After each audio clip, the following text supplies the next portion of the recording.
తిరుమల లడ్డు అంశానికి సంబంధించి చంద్రబాబు నాయుడు గారైనా, వాళ్ళ డెప్యూటీ అయినా, ఆ ప్రభుత్వంలో ముఖ్యులైనా, వాళ్ళ మీడియా అయినా, వీళ్ళు మాట్లాడినంత దారుణమైన మాటలు నాకు తెలిసి చరిత్రలో నుంచి చెరిపివేయలేము. ఎందుకు అంత బరి తెగించి మాట్లాడారు అంతు చిక్కని ప్రశ్న. చెరిపేయలేము.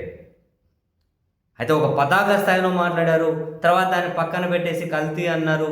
ఇంకేదో ఇంకా మరీ లెట్రిన్ కడిగే కెమికల్స్ అని దారుణమైన పదాలు వాడుకుంటూ వచ్చారు. అయితే ఆ తర్వాత చంద్రబాబు నాయుడు గారు ఢిల్లీ వెళ్ళారు. కేంద్ర హోంశాఖ మంత్రి అమిత్ షా గారిని కలిసి బయటకు వచ్చినప్పుడు మీడియా అడిగితే ఏమన్నారు, తిరుమల లడ్డు గురించి తర్వాత మాట్లాడుతున్న అంశం గురించి ఇప్పుడు వద్దు అన్నారు. సరే తిరిగి వచ్చారు. మళ్ళీ ఎక్కడే కూడా ఇంతవరకు మాట్లాడుకుంటూ వచ్చినటువంటి ఈ బరితెగింపు మాటలు ఎక్కడా కనిపించడం లేదు. ఎందుకో చాలా సైలెంట్గానే అయ్యారు. ఢిల్లీలో ఏం జరిగింది అన్న ఒక క్వశ్చన్ మార్క్ని అయితే జనానికి చంద్రబాబు నాయుడు గారు వదిలిపెడుతూ ఉన్నారు. అయితే ఇక్కడ అర్థం కాని ప్రశ్న ఏంటి అంటే, చంద్రబాబు నాయుడు గారు ఏదైనా ఒక అంశాన్ని మొదలెడితే అందరూ దానికి మద్దతుగా మొదలెట్టాలా, ఆయన స్టాప్ ఆపేయండి అంటే ఇంక అందరూ ఆపేసుకుంటూ వెళ్ళాలా?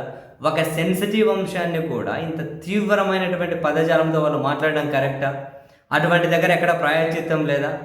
అండ్ తర్వాత కొన్ని రోజుల క్రితం వాళ్ళు ఏమన్నారు, ఈ మధ్య ఒక ఏకసభ్య కమిషన్ వేస్తాము, వెరీ షార్ట్ పీరియడ్లోనే వాళ్ళను నివేదిక ఇవ్వమని చెప్తాము అన్నారు.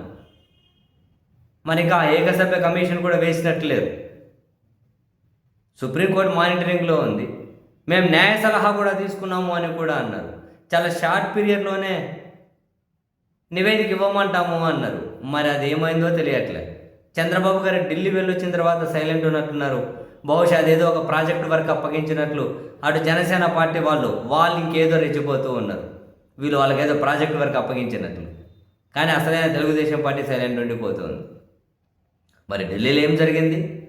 ఏకసభ్య కమిషన్ ఎంతవరకు వచ్చింది?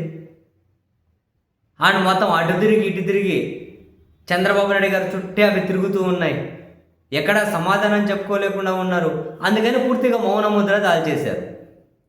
సీరియస్గా మాట్లాడేది వీళ్ళే, నోటికి ఏ వస్తే ఆ వ్యాఖ్యలన్నీ చేసేది వీళ్ళే, మళ్ళీ సైలెంట్ అయిపోయేది వీళ్ళే, వెంకటేశ్వర స్వామిని రాజకీయాల కోసం వాడింది వీళ్ళే, మళ్ళీ వీళ్ళకి ఇబ్బంది వచ్చి పడేసరికి వెంకటేశ్వర స్వామిని రాజకీయాలకు వాడొద్దు అనేది వీళ్ళే. ఇప్పుడేమైనా జగన్మోహన్ రెడ్డి గారికి ఏమైనా కనుక పాలు పెరిగి అమ్మే నెయ్యి అమ్మే కంపెనీలు ఉన్నాయా? ఆ కంపెనీకి ప్రయోజనాలు చేకూర్చడం కోసం ఏమైనా ఈ నెయ్యితో ఆయన ఏమైనా ఆటలాడుతూ ఉన్నారా?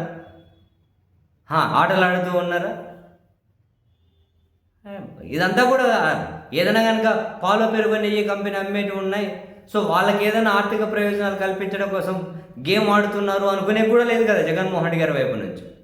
కానీ ప్రతి ఆధారము చంద్రబాబు చుట్టూనే, రోజు బయటకు వచ్చే ప్రతి విషయము చంద్రబాబు నాయుడు గారి చుట్టూనే తిరుగుతోంది.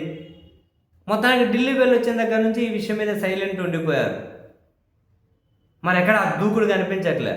మరి ఏమైనా బ్రేక్ తీసుకున్నారా? లేకుంటే మరి ఏమైనా ప్లాన్ బితో ముందుకెళ్తారా? అసలు ఢిల్లీలో ఏం జరిగింది? ఇప్పుడు తిరుమల లడ్డు వ్యవహారం మీద వాళ్ళ క్లైమాక్స్ ముగింపు ఏంటి, ఏం చేయబోతున్నారు? మరి క్లారిటీ జనానికి ఇవ్వాలి కదా.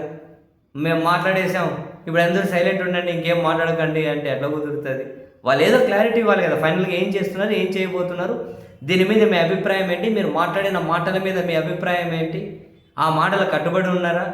సైలెంట్గా ఉన్నంత మాత్రాన అన్నీ మర్చిపోతారా జనం? వీళ్ళు ఏమనుకుంటున్నారు చూడాలి.